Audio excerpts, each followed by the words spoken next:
Hello and welcome back to the channel.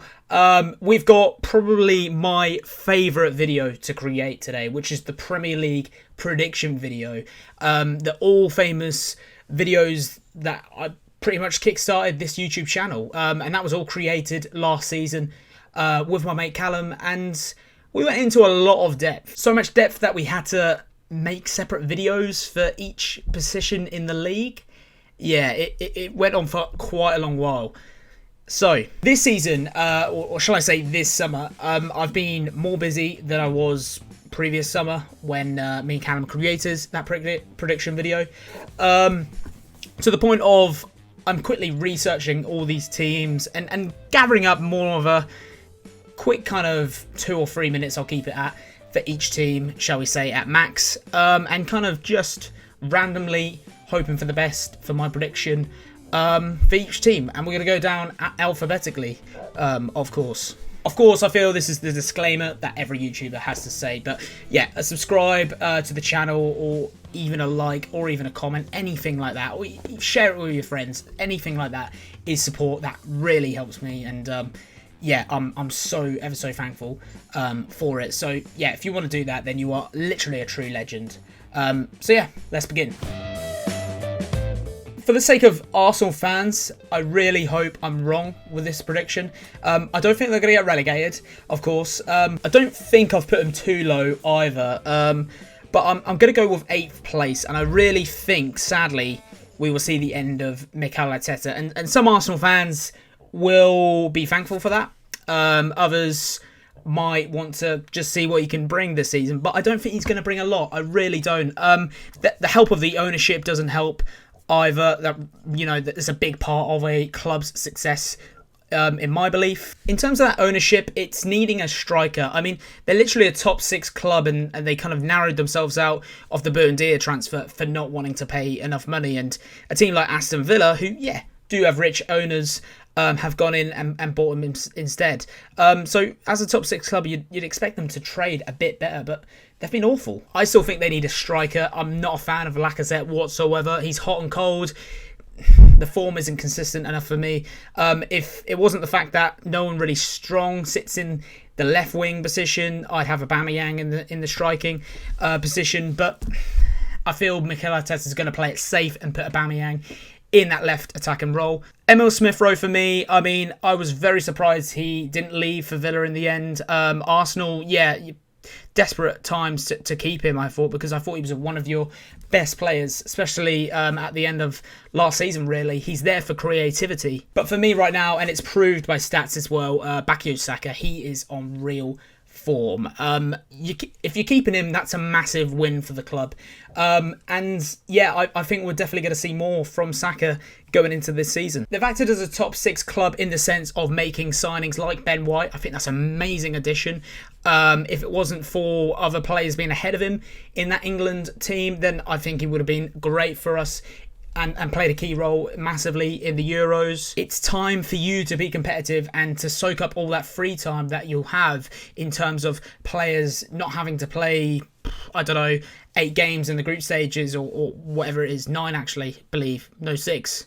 Wow, they just need that little bit more, and I just feel it's going to be a landslide for them. There's just other teams that just have more going at the moment. There's more of a kind of a better mood at a lot of clubs around the countries. So I've gone for 8th, and I generally think it's sadly the end for Mikel Arteta. Aston Villa next, going down alphabetically, and yeah, they've made the best signings this season. They've been absolutely brilliant, acting like a top 6 club when they're not even supposed to be a top 6 club. Now, of course, the one player who I'm going to pick out, because I am a Norwich fan, is Emi Buendia. He is the new playmaker of the squad. Yes, you've lost Grealish, but you've also bought a real brilliant underrated player who yeah, you just need to use as a free making role. You need to adapt Buendia to that role. I want to see his heat map to be covered all over the pitch, because it was for my own club Norwich last season, and I'll tell you this, it works so effectively, especially with adding players like Danny Ings to the squad as well, and Leon Bailey as well. Great addition, by the way. His pace is great. It matches everything the tempo says about in this Premier League. I think his acceleration is going to hurt the defence of opposition sides this season. It's brilliant. It is absolutely brilliant. Yeah, the whole morale for Villa right now is great. Dean Smith as well. You know, he's back here in the Premier League once again. He's getting used to it, and they're getting as a regular position in the Premier League this season, and that regular position of each season is by staying up. And yeah, Danny Ings, I mean, what a finisher. What a finisher he's been. It's brilliant. And him and Watkins, because Villa players are one up front, him and Watkins there competing with each other to try and start each week, that's only going to bring the best out of each other. So Villa are in good hands. Saying this though, I am going to put them 10th. It's only because this team needs time to gel together, ultimately. And there are other teams that I've put above Villa in the sense of that they've been working together more than a year and they're kind of creating themselves as a unit. But Aston Villa, 10th right now. There's more to come in future seasons. You just know they're going to be here. They're going to be here for good now. Okay, so my next team is newly promoted. The first newly promoted out of the three, Brentford. Now, they've put all their eggs in one basket with a big transfer of Aja from Celtic. This transfer was definitely needed. Someone to kind of have that quality in the defence. Something... You looked at that team when they were promoted to the Premier League straight away and you said the one thing you're pointing at straight away to improve is that defence. But the thing is, this is an experienced squad. You know, there's a lot of players here who haven't even played in the Premier League. Yes, I could say all day about Ivan Toney, how brilliant he was last season, because he was brilliant last season in the Championship. But this is the Premier League, and if anything, Brentford need to experience that. A promotion up to the Premier League is like going up by two divisions. It's literally like skipping one division and going up to the next. The difficulty increase is what I'm on about here. The difficulty will get to them and they will feel it. But they're promoted and they're feeling good at the moment. There's going to be a good morale there. Spooky things happen at the start of the season, and I know this from a Norwich fan, you know. All we've got to look at is the last time we were in the Premier League. Yes, we got battered 4-1 by Liverpool in the opening day of the season. Please don't let it happen again. But at the same time, it happened to be Pukki scored one goal at Anfield, and that brought out the best of him for the Newcastle game where he did score a hat-trick. But yeah, Thomas Frank has a lot to do. He has a lot to do in terms of studying this league. You've got to put in the extra time to research your opponents because they will get to you and they can do everything they can to get to you. It's such a hard competition. I could speak here all day in this video describing to Brentford how hard this Premier League is. But I sadly think they're going to be a new yo-yo club. I think they're going to join the likes of us, being Norwich and West Brom. And Fulham as well, you know, those kind of teams of being a new yo-yo club. They'll play brilliant football in this league without a doubt, but I'm going to put them rock bottom in 20th. Of course, in the sense of being or trying to be as fair as I can without looking at my Norwich side of things as a fan. I really hope they surprise me in that sense, but yeah, I think inexperience will certainly haunt them, and 20th place it is. Okay, next on the list is Brighton and Hove Albion. Yeah, I'm going to go with 15th in the Premier League. As I was thinking through the summer, or early part of the summer, should I say, I really kind of pointed Brighton to go down to the relegation zone this season. I at first I thought they were going to go down, but kind of looking at them in a bit more depth, I think things are down south in the of England for Brighton. I think things are going to be just fine. 15th place is a brilliant position for them. There are transfers needed, I think. Of course, they're not the richest club in the world, but I think what they've made so far isn't bad. They just need to respond from this Ben White transfer. They've got money there now, 50 million, I believe the fee was, and yeah, they need signings. In particular, it's a striker, someone to score the goals. You can't rely on Mopé. If Mopé's injured, then you're going to lack goals. And when you lack goals, you just don't want to lack goals in this league. Let me tell you that. So yeah, someone to score. We just need someone else there. You can't rely on one man, which is Neil Mopé. And there are a couple more clubs who have that issue as well, but we'll get onto them. But yeah, I feel Graham Potter, the manager, he's adopted well to the Premier League now. He knows this league well. He isn't here just to be in here for one season, and that's proven. Yeah, Potter has got a real good side on his hands this season. I mean, the likes of Leandro Trossard, Mopé, who I've mentioned about, Yavuz Bissouma. I mean, these are really good players. I mean, obviously Arsenal have been after Bissouma like a lot recently in the summer. At one point, I knew Man United were interested in Leandro Trossard. These are really underrated players, and I feel Brighton as a team are really underrated. I've done this last year for Burnley. I'm going to do it again. Next up, we have Burnley. I still don't know why. They will keep exactly the same style of how they play. Of course they're going to. It's safe football. It's nothing adventurous. We want adventure in this Premier League. It's why Premier League is the best league in the world. And you've got this odd team out here, as Burnley are, who I think will get caught out this season and finish 19th and get relegated. I really mean that. It's been a good run, but I think now's the time. I think now is the time they're going to get caught out. But yeah, like I said, it's a calm style of play, your classic 4-4-2. If they wish to score from a corner and that be the only goal of the game, then they will go for that. Of course, Chris Wood is going to be on the end of that as well. But I will say one thing which can easily happen, which they will surprise me and survive. They know this league like the back of their hand. I mean, Sean Dyche right now, you're only getting like, who have we got? Norwich, of course, and Watford and Brentford. I mean, if you look at Norwich and Watford, we've been recently in the Premier League. They've played them all there before. So Sean Dyche, the only team that he's kind of got to research more than other teams. Of course, you'll concentrate on every 19 teams in the Premier League. But Brentford is probably the team he has to concentrate a lot of to face them in the Premier League this season. But yeah, he's done the job with Man City, against Man City before, against Chelsea, Man United. You know, he's done all those kind of every team in the Premier League he's done. He's been here for a while now with Burnley and he knows his opponents very well. But they will play exactly the same and exactly the same works. I mean, it's proven that. It's getting them 3 points or a last point right at the end of the game. Everything is possible for Burnley, of course, to stay up. But I do think it's going to be the time where they go down. And it's because these transfers aren't exciting. There's nothing that I'm seeing from Burnley this season, the signings they're making, nothing that really excites me there. It's realistically a championship squad. It's really a championship squad. A Premier League at best. Only at best. But I mean, they've lost two key players. I think that they've lost is Robbie Brady and Ben Gibson, who's gone to Norwich. That's a win-win for me. You know, they're a couple of players who knew this league very well. Of course, continuing alphabetically, next up we have Chelsea.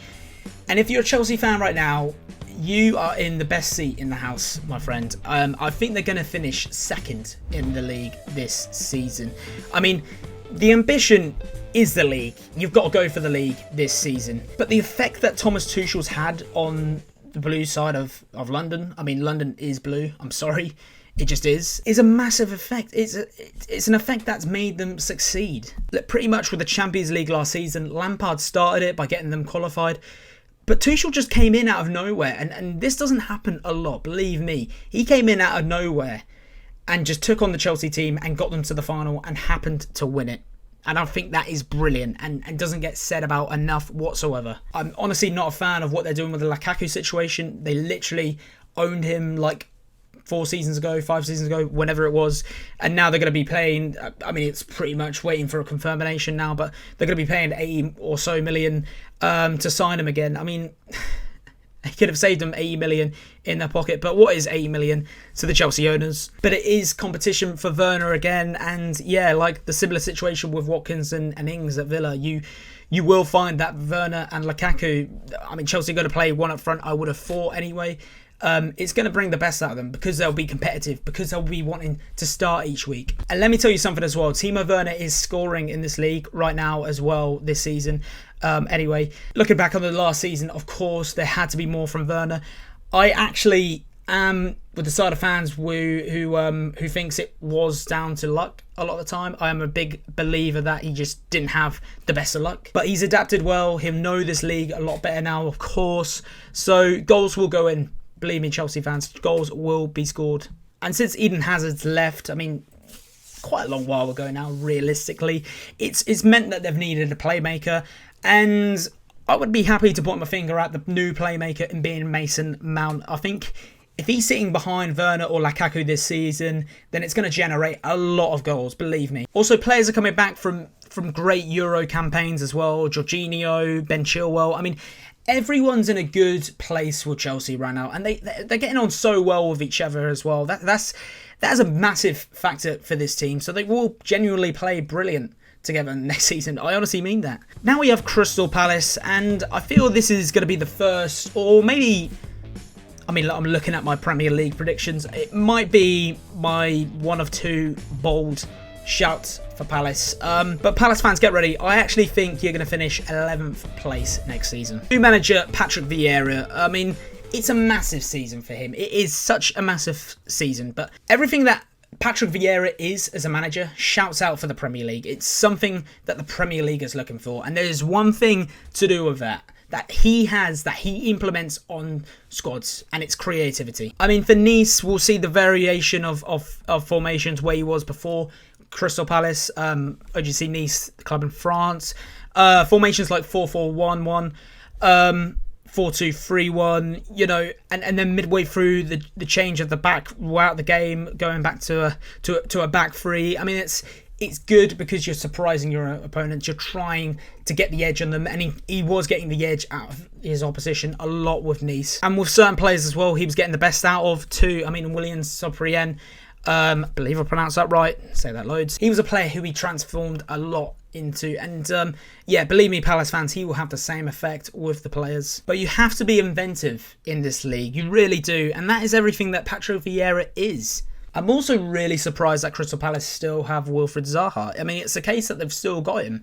I mean, you look at a club like Aston Villa, they don't even have Grealish anymore, but Palace has still got Zaha, their main source of winning games, and that's a massive win. I mean, the pressure instantly kind of decreases for Patrick Vieira, and he can really create something special here. I mean, this attack this season, Benteke up front, Zaha on the left, Michael Olise on the right, and Eberechi Eze in the middle. I mean, it's a real dangerous attack that can do great things in the Premier League. That note as well, Michael Olise, I mean, a brilliant signing, a real brilliant signing. Had a great campaign with Reading last season, and all eyes on him, really. So Everton is now the club we go for, and without a doubt, there's a team who has quality, a team who will be under the legendary tactics this season of Rafa Benitez. I really believe we are about to see peak Rafa Benitez again. I mean, I'm not saying Everton are going to win the league or anything like that, but I feel 9th place is not a position they're going to complain about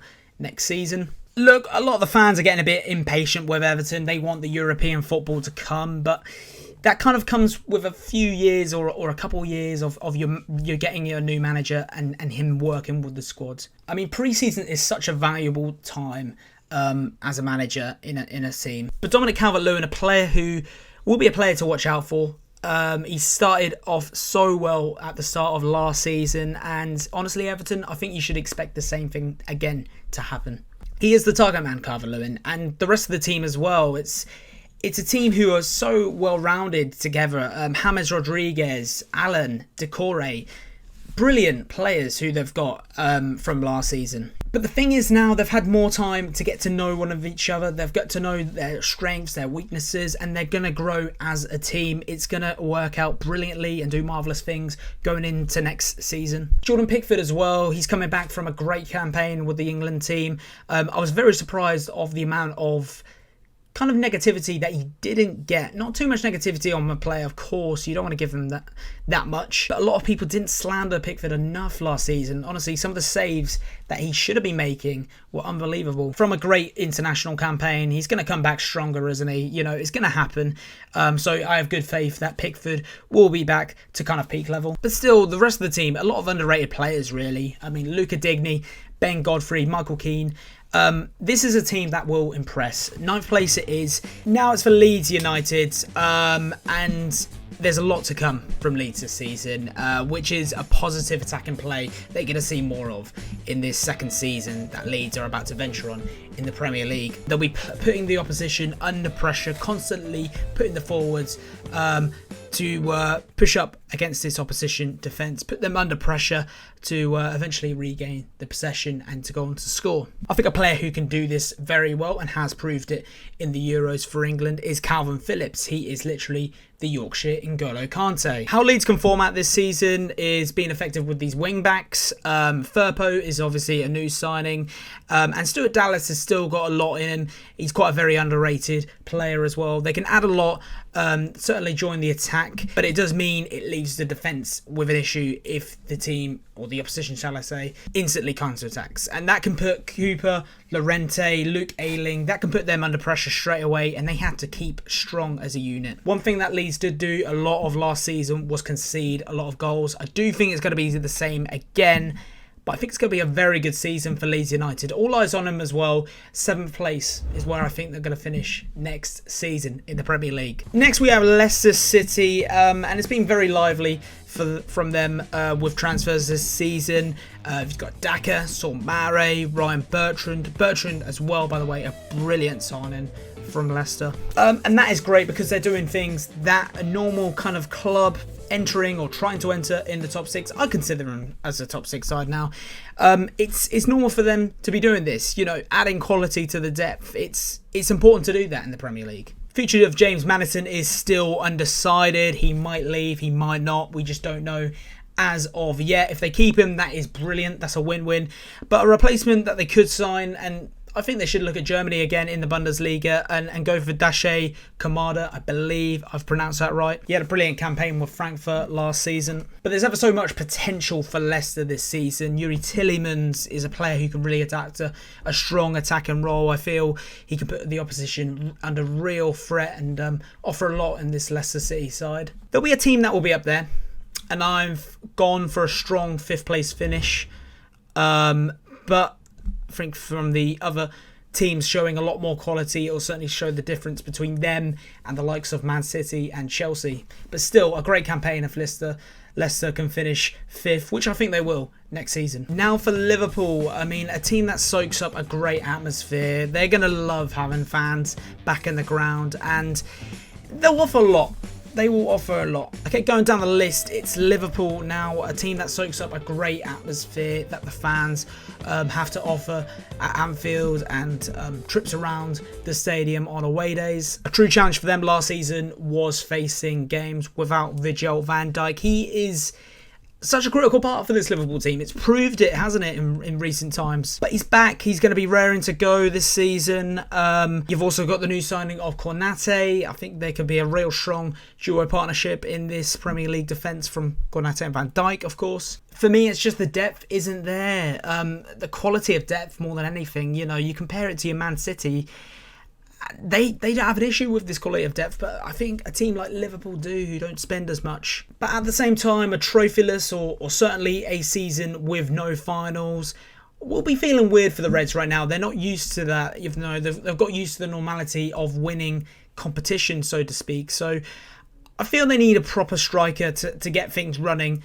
I think Firmino offers a lot, don't get me wrong, in terms of being a playmaker, but they just need a classic striker. They really do. So getting a signing under that would be brilliant before the deadline comes. Don't get me wrong, the quality is there in this Liverpool side, but I feel it could be the case of what Man City went through in the 1920 season. They just didn't have the depth of quality. They had the quality of having to have Nicolas Otamendi replace Laporte, and it just wasn't a good mix. So you will have that issue again. Liverpool, if they do face injuries in this squad, which is a very likely chance in the Premier League. So for Liverpool, I think it will be Champions League football. Only just, I'm going to put them in 4th place this season. It could be tight, but the quality is there to win the league, 100%.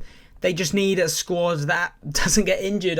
It's a lot to ask, but if it's the case, they can do wonders. And we'll move on to Man City now as well, of course. I'm going to keep this short. With the depth they have to offer, the one thing they need to try and go for this season, that has to be an aim on top priority, is to match the Arsenal invincible season. Go a season in the Premier League unbeaten. All I see is wins for this City side. That's all I see. The main aim should be the Champions League. That is one thing they need to win, but we'll focus on the Premier League, of course, for now.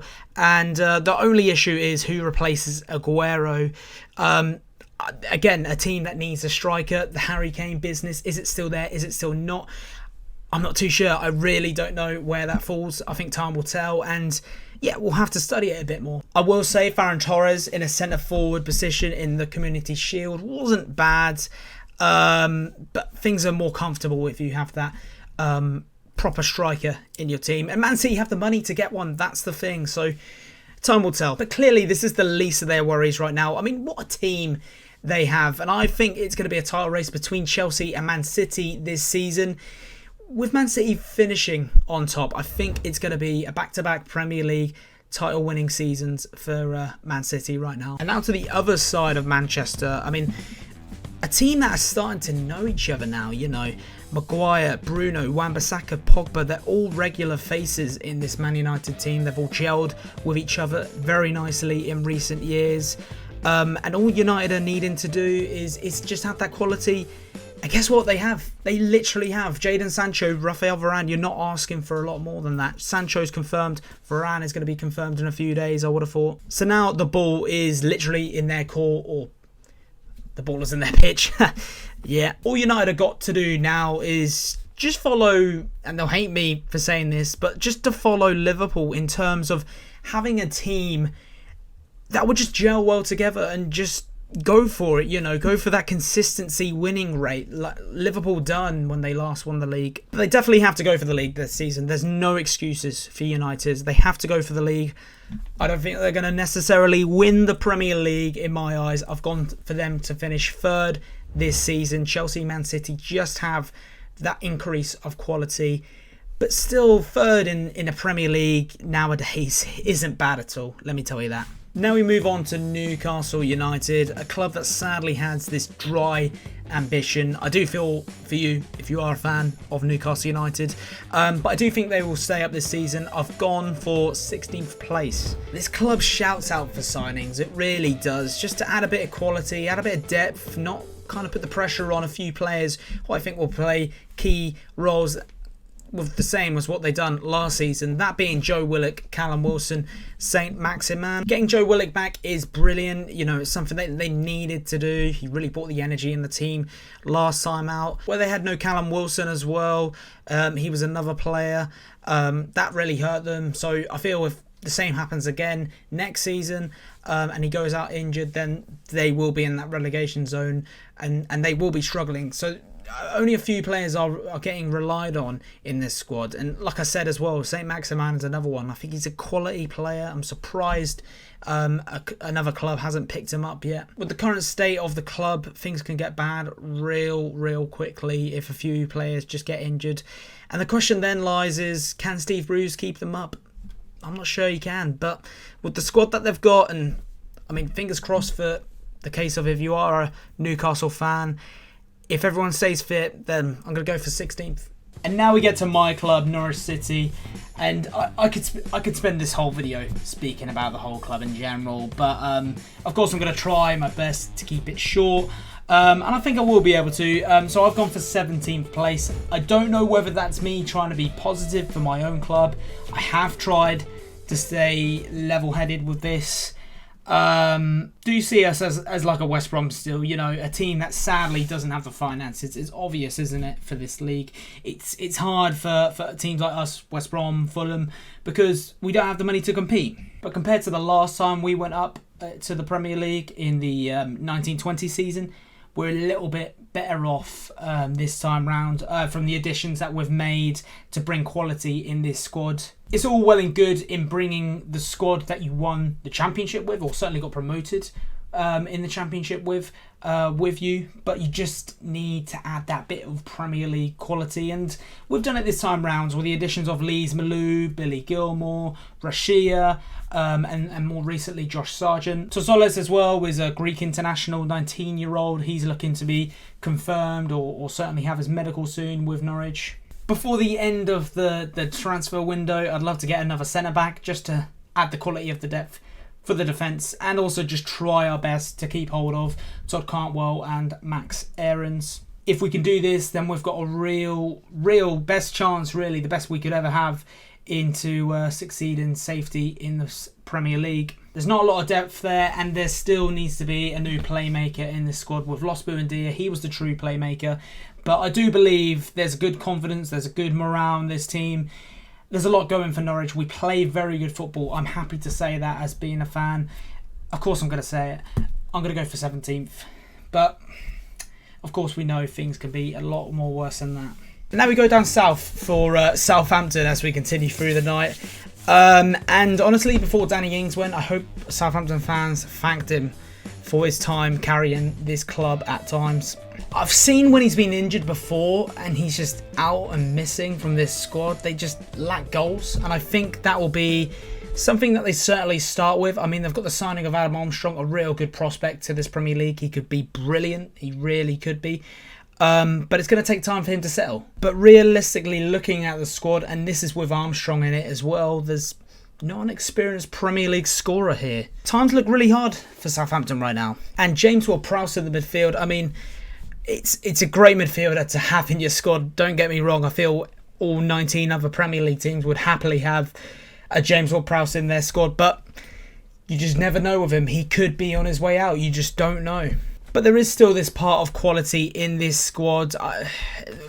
For me, though, the only player I can pick out from that quality is Vestergaard.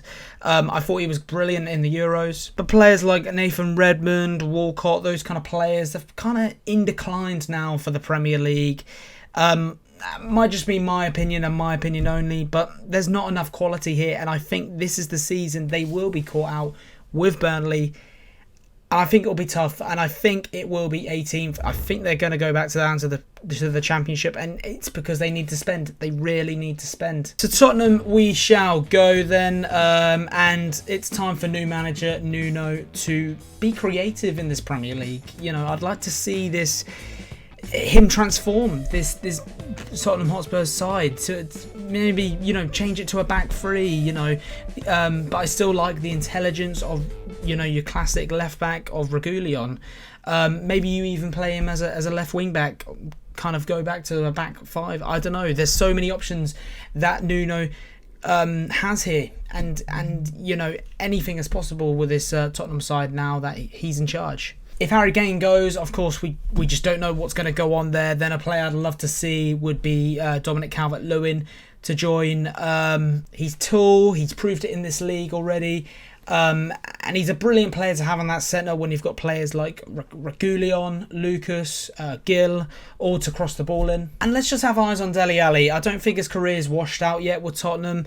Nuno could bring the best out of him. You just don't know. He could work well under the new manager. But right now we need proper communication from the club. We need to be clear with the Kane situation. The head of the club, the head of the PR, they need to communicate down to the fans, down to the media more than anything. We need to know what's going on. But there's real quality in this team still. There's a lot of work to do as yet. Nuno in his first season, he'll find it incredibly hard, especially playing being part of a top 6 team now. But I've gone for 6th place, where I think they'll finish this season. Now this season Norwich haven't been able to keep Emi Buendia, but it's not been the case for Watford in their star player. They've been able to keep Sarr. I don't know how he's not been on the radar, especially when they went down last season. No one's seemed to be interested in purchasing him. I think Watford set the bar too high for his price, but anyway, that's another story. What I mean by that is they've got real quality and Premier League experience in this side. Even players like Danny Rose, who'll be roaring to go, make a name for himself. He knows he's made mistakes in the past and he'll want to put that behind him and start fresh in this Watford team. For me, it's the worry of the defence and how they will do to perform in such a high professional league. Okay, apologies for my pronunciation. Serialta and Troost, Icon, shall I say. Yeah, they just lack playing in this top flight league, and that could really affect them in terms of dispossessing the ball. When you don't want to dispossess in this league, you will get punished, and that team will be scoring goals. You're going to be conceding, put it that way. I can see that being a constant issue for Watford this season. It wouldn't surprise me if they are the new West Brom in terms of conceding the most amount of goals in this league. But there's space for players and certain individuals like João Pedro to prove himself in the top flight. He's got the space to do it now. And yeah, there's a real good quality in that. They'll be feeling motivated. You know, they don't want to make the same mistakes as what they did last time. But the trend of that constant leadership, and I'm talking about the top part of the leadership ladder, is so embarrassing how they constantly change their manager. They have to get something going here. If you keep changing the manager, it won't work and you won't survive. It's not a perfect way to do it whatsoever, and not a healthy way. So I think they will surprise people though, and it's a bit of an obscure one. I think it's going to be 14th. I see them finishing in a pretty good position and just surprising a few people. I could be very wrong, and I probably will be very wrong, but 14th it is. On to the Hammers then. I don't think it's going to be as successful as it was last season for yourselves. I've gone for you guys to finish 12th place. Apologies straight away, of course, because yeah, last season I said you would get relegated, and it's not been the case. You've surprised me, put it that way. But they're leaving it late in this transfer window. You know, they need depth right now, and it's a bit of a Brighton story for them as well. You know, there's not a lot of players in certain positions that can kind of replace, shall we say, an example of Mikel Antonio. If he gets injured, what striker will replace him at the same kind of quality? You know, I think they've missed out massively on Tammy Abraham. You know, I thought he would have fitted brilliantly in this West Ham player team. Someone tall, you know, someone to head the ball in. It would have been class. But they've got a European tournament to play this season. It's extra pressure. And when you've got that extra pressure of an added tournament that you didn't even realise you were going to be in a year prior to that, then you need to increase that depth. And again, it's the same situation with the Newcastle story. I feel so sorry for you West Ham fans under the ownership of what your club. And it's a case of the ownership ruining the club and potential success of what it could have. And looking at the key players as well, Antonio, of course, being one of them, but the massive one in the midfield is Thomas Soucek. Yes, he's got an eye for the goal. He's part of big game development in the play-up of being part of the playmaker, really, in the source of their goals too. He's got great leadership, really, and it's a brilliant player to have in your squad. It really is. So, yeah, another effective player, but the case of having the European football, the fixture congestion, it's going to mean some players are going to be injured. One in particular that I can put money on being is Mikel Antonio. So, yeah, it wouldn't hurt to get some transfers straight away with the ambition right there and the potential what they could succeed. West Ham right now. One particular player that they've already got, they got him last season, is Said Benrahma. Expect to see a lot more from him. I think he's going to get used to this league now, and he could be certainly a player to watch in for the Hammers this season. Nicely moulding into the league now, and he's getting used to it. But yeah, 12th place for West Ham, and we'll just see how they do in Europa League, put it that way. Okay, and our final team, Wolverhampton Wanderers. I've gone for 13th this season. I feel it's kind of them starting in the Premier League again. It's the kind of sense of a new manager that they've got. It feels like a newly promoted team in the case of they've lost, you know, one or two players, Patricio in particular. But all eyes on the new signing, Trincao from Barcelona. You know, plays in on the right wing position.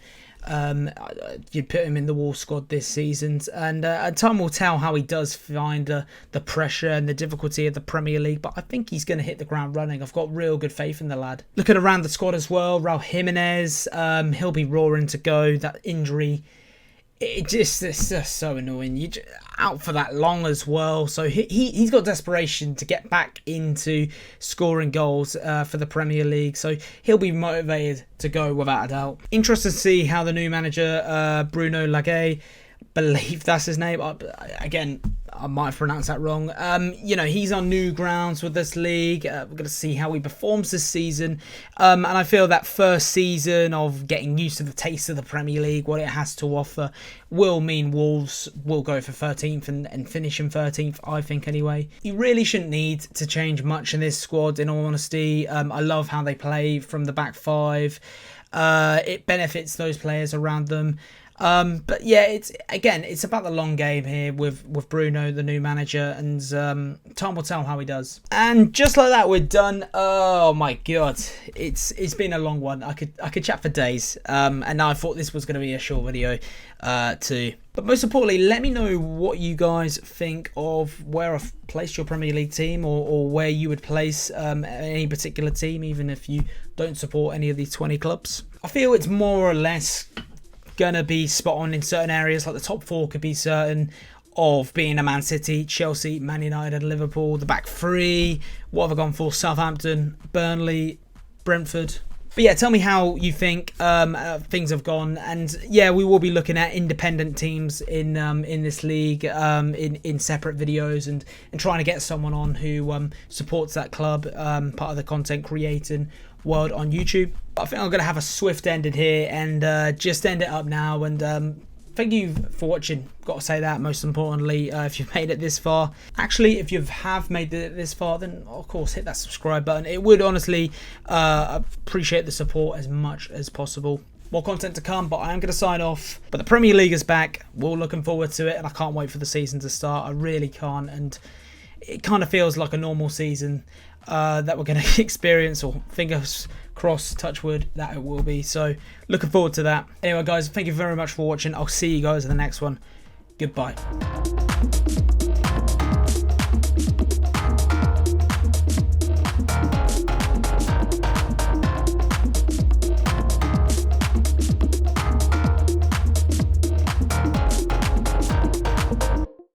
Next up we have Burnley. I still don't know why.